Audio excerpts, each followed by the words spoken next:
DTC. Throw away almost everything you know. The DTC companies thriving in the current climate can inform a new DTC brand playbook focused around operational changes and a serious rethinking of acquisition strategies. Why it matters. Challenges were already stacking up against the DTC model, even before the coronavirus crisis. H&M and Gucci topped the list of transparent brands in mainstream and luxury fashion. Fashion Revolution's 2020 Fashion Transparency Index ranks the world's 250 largest apparel brands and retailers based on how much information they share about their supply chains, environmental practices, and social commitments. Why it matters. With coronavirus exacerbating the structural weaknesses of the global fashion supply chain and highlighting the plight of vulnerable workers, consumers are demanding more transparency as part of sustainability concerns. In fact, some brands have invoked the force majeure clause to free them from their contractual responsibility to pay suppliers. Why business is booming for mobile game publishers despite the downturn. Players are playing more than ever. Ad inventory in mobile games is a bargain right now. Acquiring users is way less expensive than it's been in years, and the monetization train is chugging for the mobile game ecosystem. Why it matters? All signs point to it being a wise choice to increase mobile ad spend for Q2. eMarketer.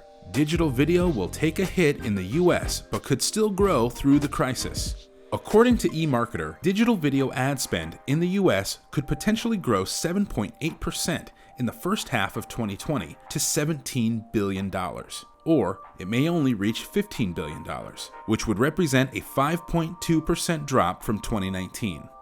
Why it matters? The researchers' previous forecast predicted that digital video ad spend would grow 26% in 2020. The potential drop won't necessarily translate to a cut in spending, however, as digital video offers a good brand opportunity for marketers that don't have anything to sell right now. YouTube takes criticism after shaking up measurement program. YouTube added a variety of new companies to its roster of approved vendors, but also excluded longtime partner OpenSlate after it refused to sign a contract that would limit what it can and can't report to its clients. OpenSlate clients include Nestle, Group M, and Procter & Gamble. Why it matters. OpenSlate claims the new restrictions set forth by YouTube's measurement program defeat the program's intended purpose, to ensure ads are running in suitable environments.